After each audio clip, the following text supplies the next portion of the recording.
Hey, has anyone ever asked you to go for a hike up in the mountains? Ooh, that can be an exhilarating experience.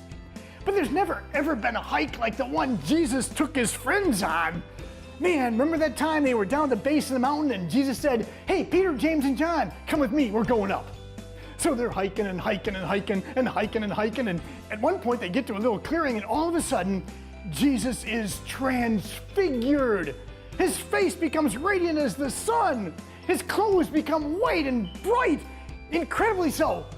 And all of a sudden, Moses and Elijah appear there with him. Peter, James, and John must have been going, what? Those guys died centuries ago. Now, the biblical scholars tell us that Moses represented the law. God gave him the 10 Commandments, right? And Elijah represented the prophets. He was the only prophet who didn't die. He was taken up to heaven in the chariots of fire. Second book of Kings, right? So anyway, there they are. And Peter suddenly decides to turn the hike into a camping trip. He says, hey, Lord, let's put up a tent for you and a tent for Elijah and a tent for Moses. He didn't even know what he was saying. And all of a sudden, another incredible occurrence happens. A voice from the cloud, the voice of God the Father, comes down and says, this is my beloved Son in whom I am well pleased. Listen to him.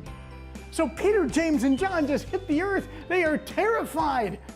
But Jesus comes over and he says, get up, come on. And when they do, it's only Jesus back in his usual earthly form. So he says, we're going back down. And on the way, he warns them not to tell anyone of the vision or the voice until the Son of Man rises from the dead. So they get back down to the bottom of the mountain, and other guys are probably saying, hey, how was the hike?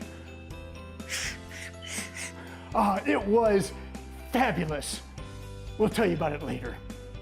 These are things we meditate on, the fourth luminous mystery of the Rosary, the Transfiguration. Oh, pray this Rosary. There's so much richness and depth in these meditations, friends. And remember, moments matter, make a difference, and live the joy.